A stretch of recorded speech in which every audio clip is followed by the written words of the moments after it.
the Senator for Migori County, Eddy Oketch. Good morning. Morning. Happy New Year. Happy New Year to you. Welcome to Kenya's biggest conversation. That's the hot seat of the Situation Room. Thank you. City, welcome the Senator with the day's proverb. This week, the proverbs, Senator, are from Nigeria. Hey. Okay.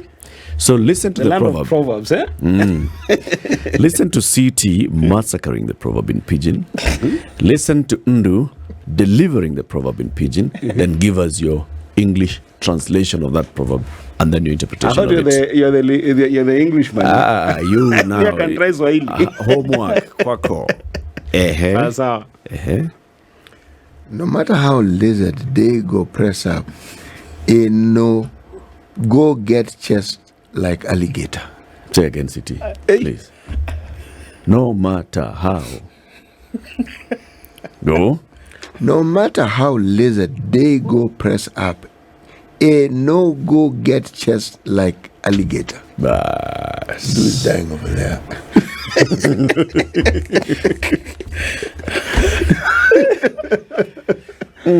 Ndu, give it a try. He's not learning Pidgin. This one she has to try and figure out what it is saying. Saying first. No matter how lizard they do press up, you no go get chest like alligator. That's the one. You get it? You get it, Senator? No matter how many press-ups the lizard does, it will never have muscles and chests like that of a crocodile or an alligator. Bam. Well done. Well done. What's your interpretation of it? Oh, wow. No, don't overthink it. The first thing that comes to your mind, just say it. With the interpretations of proverbs, you actually can't. Yeah, be it's wrong. always. You can't be wrong, Senator. Yes, that's true. You know, I think that is a simple thing. Keep your lane. Yeah, stay your lane. Do not try to be something that you're not. Do not try to. You know, I saw something on TikTok. You know, the TikTok is the next big thing. It's where the Gen Zs are. Where a parent gave their daughter water filled with glass, two glasses. One was a wine glass that was generally wider. Another one was a normal water glass. And the water glass was full. And of course the wine glass was not full. And then the mother asked the daughter, which of these two do you pick? Then first of all, show the daughter that this is your glass. You know, this the one with the wine glass that had half-filled water. But the daughter still chose the glass that the water full. Glass because it seemed full. So then the mother takes another wine glass and takes the water from the water glass, and then pours in the wine glass, and apparently the water the new glass now had lesser water. Then they asked the daughter that she asked the daughter that why did you pick this other one? It's because I thought that this other one was more. So sometimes in this world, when you walk in this world, we try so much to be like other people. We try so much to think that what we have is not enough. You know, you're always comparing yourself with others. You're always looking to be like others. You want to have the muscle. Yeah, and sometimes you have in your own principle, in your own DNA, in your own creation, in your own limitations, there is abundance. Yeah, you can. And therefore, this actually a very good purpose to start the year. You know, that start with the year with a sense of contentment. A sense of contentment. What I have, who I am, is just enough. I just need to keep on doing the best within my realm, not competing to be like other people. The world sometimes is filled with competition, and competition is never fair because your environment, your circumstances, are not other people's circumstances. True. Senator. Waxing philosophical, huh? Way. Well done. Hey. Now, Senator. Thank you. Let's get into politics. Yes. There's a lot that's happening in the country. Oh, Baba is now in Nyanza. He's and Western doing a membership mobilization drive. Muranga people have said, you know what? We also have someone who can be a president. Nyeri people are saying, Kwani, what do you think? Our people are. We saw in Machakos, the governor of Machakos telling Kalonzo, my friend, go forth to the country. It's like we've started politics all over again. And this, what's happening? Why now? You see, politics is a continuous process. And politics, by definition, is always a place where decisions are made. And decisions are made about resources, who gets what, when, where, and how. Now, when you elect a regime or a government in power, for the 5 years, you expect them to perform for you. Yes. But you see, just like they say that dalili ya mvua ni mawingu, you start seeing whether they're performing just at the beginning of their term, with the things they want to advocate for, with the policies they're bringing, and with the strategy they're putting in place. So the reason why people are going back to politics, in short, Eric, is because the government of the day has failed. They have failed to put the country to work. They have failed to do the things that the people of Kenya wanted. In fact, what we're seeing going on in our country today is just that people have given up. And this year could be worse. Because people are not seeing the country moving. People are not seeing development happening. People are not seeing transformation happening. People are not seeing the government trickling down the resources that they promised to the most common people on the ground. So the life of the people, the times are hard. The life is hard for people. So then people are actually, this is psychological torture in the mind of Kenyans, that we elected a government that is not working for us, that has made our life even harder. So then what do? It's natural to go to survival mode. And the survival mode is, can I start preparing to make an regime? For instance, what you're seeing with what is happening with the Kiaru Member of Parliament, where the people of Central are now saying that even Nini Nyoro can be a better deputy president. You see, that's actually not the issue. The issue is, they're saying that we have a deputy president as the people of Central, who is not working for us. These guys are in government, they're just amassing wealth, they're just doing their own things, but they're not working for us. So that discontentment that you're seeing in a place like Central Kenya, where their own is actually in power, just shows you that people are completely disillusioned. Senator, the voices are pretty loud. Yes.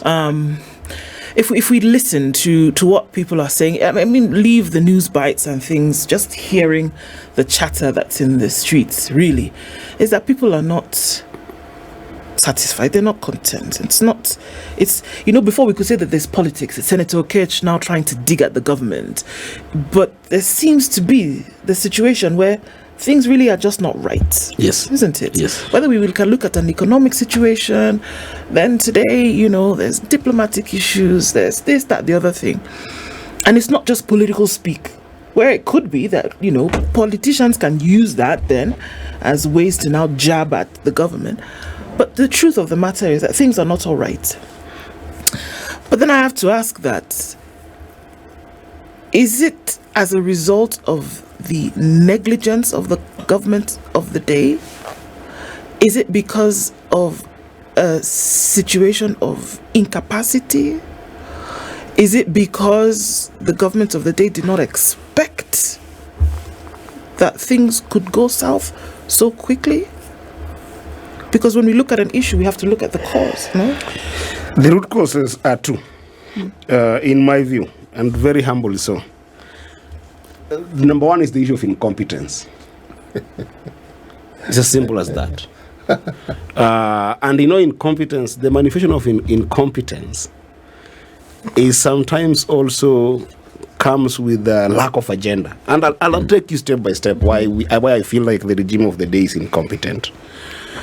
The regime of the day is incompetent because the regime sold a manifesto, right? If anything is to stand with, the UDA and the Kenya Kwanza government, of course dominated by UDA, came on a platform to be able to solve what they called the economic quagmire among the hustlers.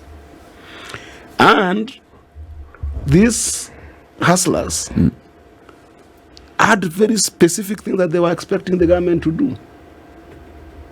But then the government and the government of William Ruto and the ministers apparently seem not to know how to do it. I think I've been on this station when I gave you example of the way the Asla Fund was executed. And the problem around taxation. If you come and start telling Kenyans today that you want to insist on something like housing tax, the grandparent, the great-great-grandparents of the president, when people were fighting during the colonial times, there were different grievances. There are people who were fighting over land. There are people who were fighting against forced labor. But one of the things that Koitalel Samoei fought for was forced house tax. If you remember, house tax was also a very big issue. The idea that colonialists used to force people to pay house taxes. Then we are in 2024, and your president is also forcing us to pay house taxes. So the formula that the government is using currently, first of all, they're not sticking to their ideology, and number two, everything that they promised, they have failed on because they are simply incompetent and cannot execute on those. And then number two, that has worsened the situation, is greed and corruption. It's endemic right now. Every single proposals that you see that the current regime is proposing is just way of swindling and primitively acquiring wealth from the state. It's not what they promised. How do you know this? I'll tell you, because every single proposal that we are seeing is keen to avoid accountability. That's how I know. Because I'm in the side of the government that is supposed to keep the executive in check. And every single element of the biggest parts of the budget that we are having in this country are places that will certainly not invite scrutiny, will certainly not invite accountability. I talked about the house tax, for instance. And the house tax, you saw that when the judiciary was trying to keep the government accountable, they shut down the element of the judiciary. So basically, they want to kill all the institutions of accountability. In fact, I think that the only institution that is winning right now in the country of accountability is by large Azimio, and then specifically ODM party.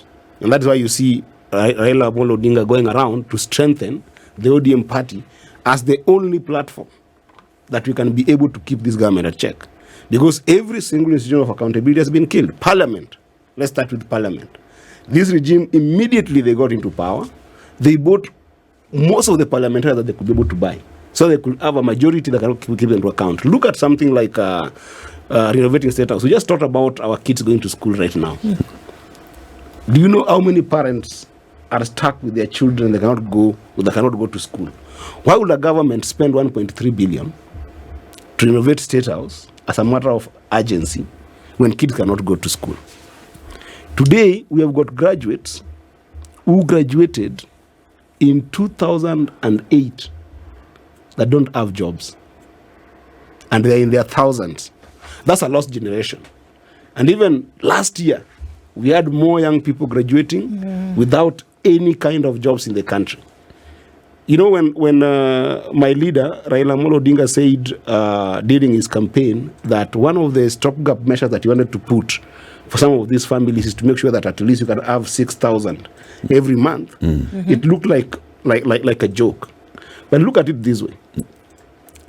A graduate from the University of Nairobi or any other university or any other colleges to survive in Nairobi when they're tarmacking for to get a job in every month, they survive at 10,000 shillings.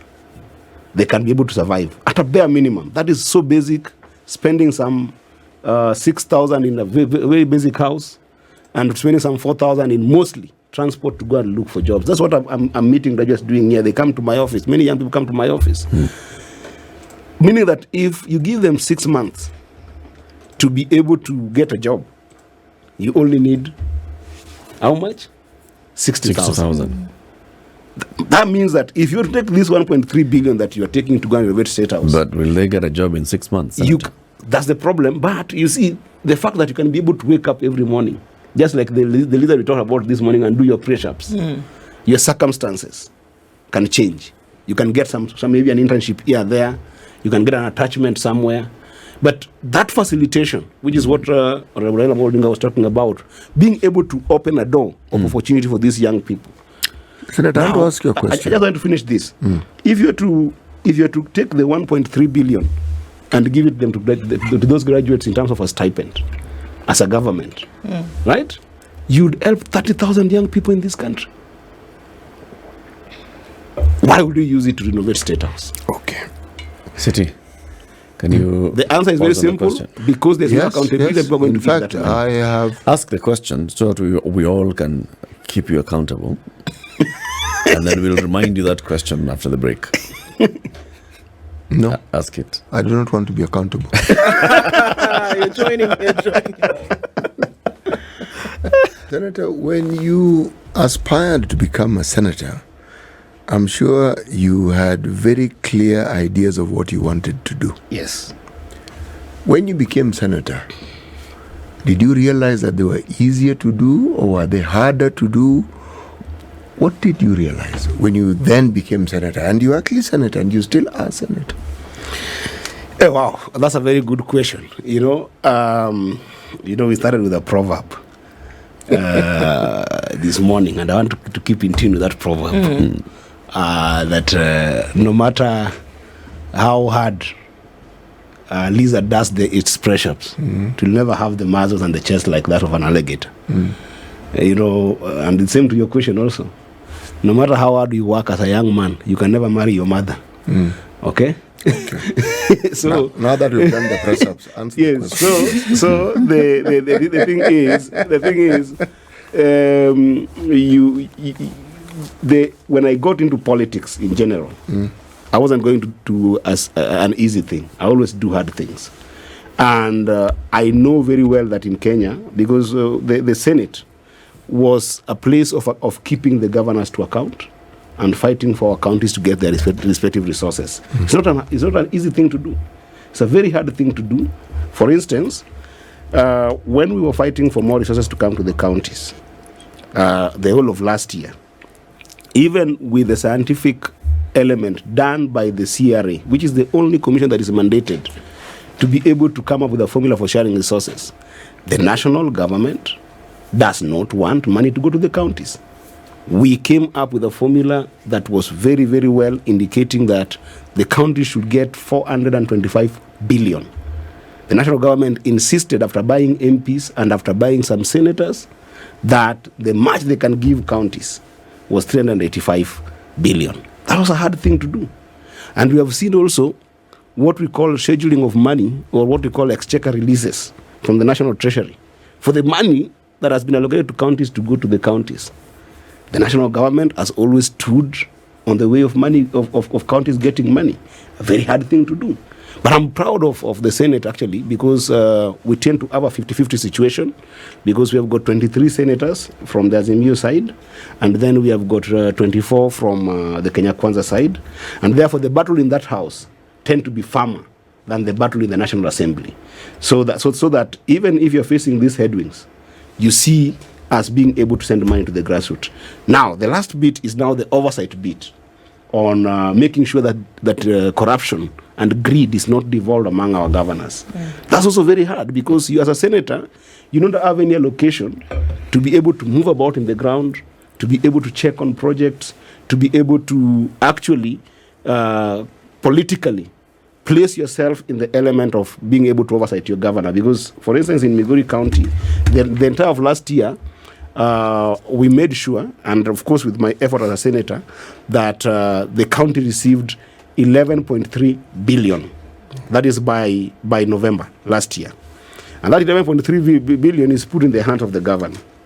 As a senator, the only thing I have is my salary. You can imagine if you're trying to keep it to account, or any other government trying to keep to account, they can easily use the resources at their disposal to work against you politically. That's a very hard thing to do, because we have seen the culture of what you've seen the national government doing, whereby they because they've got a lot of money, when you go to the population, to the ground, when you try to keep them to account, they simply give handouts to those population to make noise against you. We have seen this in Nyanza. You've seen me fighting this in Nyanza, where a number of UDA operatives in Nyanza are simply coming with maragwe and coming with, mchele to give the population, and then pitching a tent. It's the most humiliating thing. Women and children that need jobs, need employment, need development. Because of their situation, you start coming with unga, you start coming with handouts to give them, and then completely blur their vision on development. Why? Because you can be able to steal from State House, you can be able to steal from national government, and then corrupt, the situation of the people on the ground. These are the problems that we are facing, and it's a very hard thing. It's even harder, whereby the institutions of accountability are being killed every day in this country. Tell me, when you look at the problems that you now face in the Senate, how different are they from the problems that people who were in the previous Senate when President Uhuru was the president? Because there were delays in disbursements of money to the counties. Even then, there were delays. And we had governors sitting exactly where you're sitting and telling us how they could not perform the functions that they were supposed to perform. And MPs were allegedly bought. Yes. Yeah, I mean, the biggest difference is the people who were in those seats, and that's why I started with the competence, starting from the president, and coming to the ministers. To be honest, during Uhuru Kenyatta's time, if you looked at the face of the cabinet, there was some semblance of non-political faces, some semblance. Yeah, there was some competence. So, for instance, if you look at that at the education docket right now, with the scandals that you are seeing in education, right? If you look at people like Magoa, God rest his soul in peace, the kind of deliberateness that Magoa put in education, because he was not a politician, he was an expert, right? And this is what our constitution contemplated. That the reason why we went for presidential system and not parliamentary system is because the government would then, the president would then have the latitude of being able to get some competent expert people and incorporate them in the cabinet. And right now, if you look at the face of the cabinet, right, the face of the cabinet are political gifts. Yeah, but to regions and to people. But you make it sound as though it's a bad thing. I mean, sure. It is. You know why it is? Why is it a bad thing? It's a bad thing does because the president not have the leeway to appoint the people he chooses to appoint? He has the leeway to appoint the people he chooses to appoint, but based on the trust is given by the people. The job that he's doing, is not doing it because it belongs to him. It is a trust bestowed upon him with the people of Kenya. Actually. And the reason I'm saying this is very important to understand that the ministers that we have seen in government, they are not only incompetent, but also they're the conduits of the government. How do we determine their competence, Mheshimiwa? I mean, what is this measure? What is this tool that we use to measure their competence, so that when we know when they do this, that is competence. When they do this, it is incompetence. How do we determine this? There are a number of perimeters that actually the Constitution actually contemplates. The biggest yardstick is actually non-political interference with the management of public affairs and public resources. That's the biggest. I want to give you a very good example. And I started by saying that accountability has been lacking, and where money has been thrown in this government has always been places whereby you cannot keep them accountable. One of the biggest resources that has been deployed in terms of development in this country was started with the Ministry of Trade when Moses Kuria was the minister. You remember the edible oil scandal? How much money did the country lose because of that? Because under the watch of Moses Kuria, right, the president could easily find an ally to siphon resources. I don't understand. Did we actually lose money? A lot of money. How much? We lost a lot of money. We lost 20 billion. How? As a country, right? How? Because there was shoddy deals that were done, and the things that were delivered were wrong consignments in the country, and that money actually left government, and it never did what it was going to do. Then you remember the G2G scandal? Has this been concluded? It is concluded. The money is not there. Nobody can trace where the money went. The G2G scandal, when the president chose to use an ally in that ministry, right, to be able to say that we don't want now these oil marketeers. We're going to have a direct relationship with the other countries, and then they bring a pseudo entrepreneur in between, a creation of the government, and then you hear that there is now 17 billion that is lost by some entrepreneur who is not there. It's the government, because the people... Senator, yes. you work with records, yes, right? Yes. In a house of records. Yes. The things that you're saying here are the things that have been concluded by a parliamentary investigation? Or are you picking the things that we hear in marketplaces? No, these are not things that we hear. These are things that... When you say that money has been lost in G2G, is it a fact? It is. That money has been lost in G2G? It is a fact. It's on record that money has been lost in G2G? Yes. Okay. And when you say that edible oil, there's a scandal, and how many billions again have been 20 lost? billion. 20 billion has been lost. Yes. And this has been confirmed by what entities? Is it the DCI? Is it the EACC? Is it the Auditor General? Is it the Senate? Is it the Senate? Is it a parliamentary probe? You see... Which particular entity has concluded that 20 billion shillings was lost in an oil edible oil scandal? You see, this is where the country is in a fix. And I'm seeing why our country cannot grow, because scandals happen. It is clear that some money has been lost.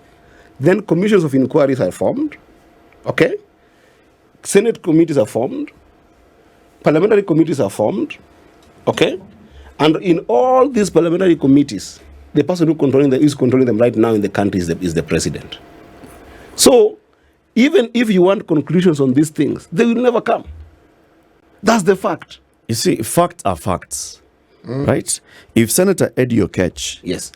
who is a senator Yes. with constitutional powers, actually conducted an investigation or actually produced information that is incontrovertible that this has happened, whether or not the president is controlling or this or the other, a fact would be a fact. Just so I'm asking, when we talk about these things, is it that we are dealing with specific facts, or are we still dealing on the realm of innuendo? Because, and I'm asking that because we see that even in the previous administration, allegations are thrown left, right, and center, and then investigations begin, and the people we entrust to conduct investigations, who are supposed to be independent, the EACC is supposed to be independent, the Auditor General is supposed to be independent, the Parliament is supposed to be independent. They don't get conclusive. They're supposed to be independent. And then the excuse that we get, we are controlled by the executive. Why are you controlled by the executive? You're independent. It is, in fact, the issue of the edible oil, it is the same government, right? The executive that indicated that 20 billion was lost. Okay? And then the answer to this, they say, we are going to form a commission of inquiry. Let me give you a classical example. The other day we saw Rotich, the former minister, being released by courts over the Aurora and Kumarori scandal, which was 61 billion, if you remember, 61 billion scandal. This scandal went for years, and there was a culprit that was put that this is the person who was. The money, first of all, the government declared that the money was lost, CT, isn't it? Yes. And then they say this is the individual that we're investigating, that has got the highest moral obligation to explain this money.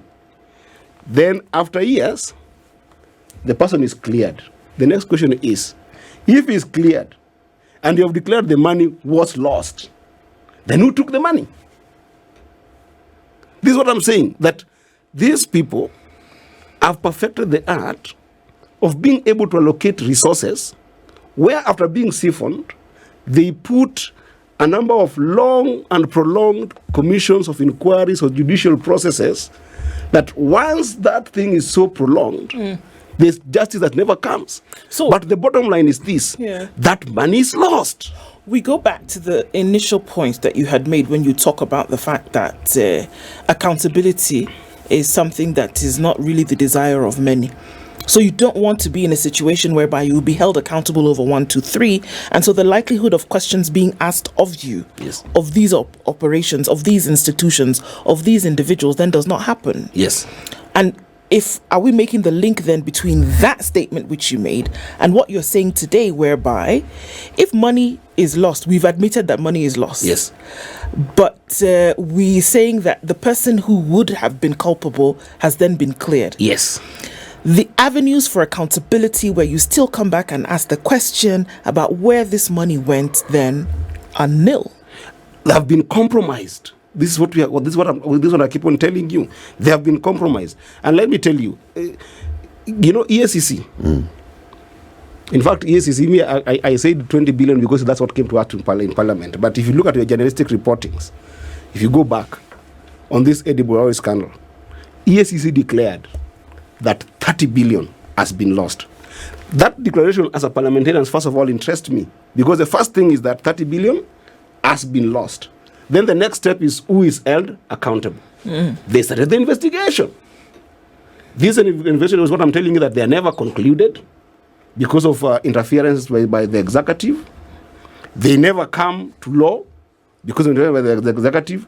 And even when they are concluded, like the issue of the Aurora and Kimorere that we saw, because it happened under the regime of Uhuru Kenyatta and the current president, even when it is concluded and then you clear the people that you put to us as suspects, it doesn't defeat the fact that that money was lost. The fact that City has been acquitted does not mean that the money has been recovered. And that's my problem. Can I go back to the accountability question here? Because we do have a house whose responsibility it is to ask some of these questions. The control of budget says things and we're all aghast for a couple of days and then it goes quiet. The investigations that should be held in terms of what's happening by the body that is responsible, it is Parliament. Yes. It is Parliament. Yes. It's been assigned. That's the way it's supposed to be. Yes. But what you're telling us now is that the members of Parliament who roll over and say, scratch my tummy, and this accountability question doesn't come into play, but they're still there. Why are you still there? I love that question. I love that question. You see, I told you that parliamentarians, by design of the Constitution, are people elected to go and represent the people. They just are representative of the people. Where they are fully compromised, like what we are seeing today, where the executive started by compromising as many as the president could, right? The ultimate power belongs to the people. In fact, when you read Article 1, it talks about the sovereignty, the sovereign power. And it says that the people can choose to exercise that power directly or indirectly through their representatives. Where people in Parliament have failed the general population, the ultimate power of that accountability lies with the people. And that's why I'm telling you that Kenyans must start being angry enough. And you saw me talking in Migori the other day about even this abuse of power, whereby you find a PS calling the commissioner in a county and tells them that because this funeral is not a UDA funeral, shut it down. Tell those families to put their tents down. I think when you look at what happened in the weekend, I insisted that, and even you saw even the president saying that I'm going to disobey the judiciary. You saw Osoro the other day going where children are being given bursaries. And because he's an ODM governor giving that bursaries, he goes and starts shooting, firing gunshot where children and women are. We are going to the state of lawlessness that the only way now you correct it. Yes, you still have a few parliamentarians like Eddy Oketch, like Sifuna, like Olekina, and others that I can't mention, Wambua and all these people in the I Senate. think only ODM MPs are the ones who actually shoot straight and are looking after the interest of the citizens. Oh, that's a fact. The people in opposition are the people who are actually who are actually sustaining the element of accountability in Parliament right now. But because many of Which those people in opposition? Sorry? Which people in opposition? The ones that have not been bought so far. The ones that have not been bought. Thank you for putting And that how very do we clear. know that you're not just negotiating for higher fees? There's no negotiation because you can see we have How stand do firm we with the know? people. But You see, that's my there- frustration, Senator, is Yes. with the whole of you lot. Yes. Right? Yes. And yes, I agree with you that the sovereignty of this republic rests with the people. Yes. And the people need to get angry. Yes. People need to get angry that they have woken up and queued at a ballot. And then they sit back and see that the person whom they voted for and gave the power to oversight the governor, the person that they gave power to oversight the executive, Yes. the person that they gave power to be the executive at county or at a national level can come back with excuses of, we've been compromised, or this judiciary is frustrating my effort. Everybody's coming back with an excuse. Those in government are coming up with an excuse and saying it's a judiciary. Those in the opposition are coming up with an excuse and saying, we can't also do our job because many of us were bought by people. What was the point of us going to vote in August 2022? Why are you still there? Yeah. No, let me say this, Eric. Let me say this. You see, the political class has got no monopoly of knowledge. The political class has no monopoly of knowledge. That is an absolute truth. Yes. So the fact is this: Kenyans are intelligent. We're not talking about an illiterate population. You are a population that can be able to observe what the government is doing. You are a population that can be able to discern which people are truthful, which people are doing what. So, for instance, right now, Gachagua just declared. Allow me to just interject. Yes. Politicians, by virtue of what they do, are not truthful. They are people who deal with conveniences. It's what in the moment is useful, what is helpful. You cannot associate a sanctity like truth with politicians. It is not possible. It is a complete anomaly. It is. City, I think you have given up. They are and it's people like you that we need to help. Because let me tell you something. They haven't given up. You've given up. You've given up. I'm just being honest. No, let me tell you. Yes.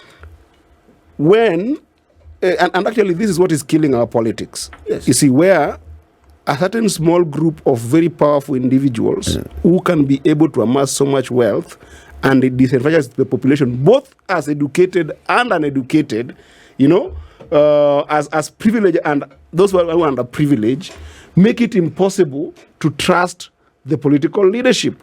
I mean, we have seen countries that have made serious strides based on good politics and good economics. Yes. So when you make a sweeping statement that politicians are thugs, politicians are not truthful, politicians, then it stigmatizes the entire population that even the good people like you in the private sector cannot be able to come and be able to change that face of politics. And this is what some of us as young people are fighting now. And I'm telling you, we are going to stop this madness that we are seeing with this government. We have heard many. We are going to. Are we? Many have told us we However are going small, to. we're going.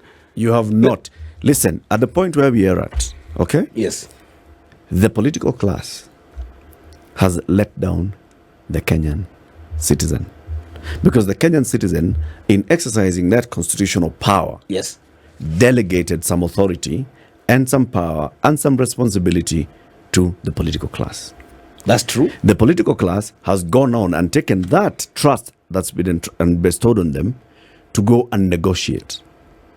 You're using it to negotiate. You're using it to buy others. You're using it to negotiate and force a conversation so that you can have relevance. In the end, you're not delivering to the people. When we sit back and we judge ourselves and ask ourselves, has the Senate performed well in protecting devolution? And we say no, or to a certain extent no. We don't start asking, but you see there are only 23 senators who are on that 24. It's a Senate. Eric, you've been in this country longer than I have been, by virtue of age. Yes. City has also been in this country better than much longer, isn't than it? you. Yes. Are we better off as a country because of political processes and politicians that stood for some truths as a country today? Yes. Yes, we are. Yes. I am told, I didn't experience this, but I'm told there used to be a time in this country that when you dreamt about the president dying, then the next day you're then going to die. No. I'm just giving us as a proverb. Absolute exaggeration. No. I'm giving you. What you had, yes. But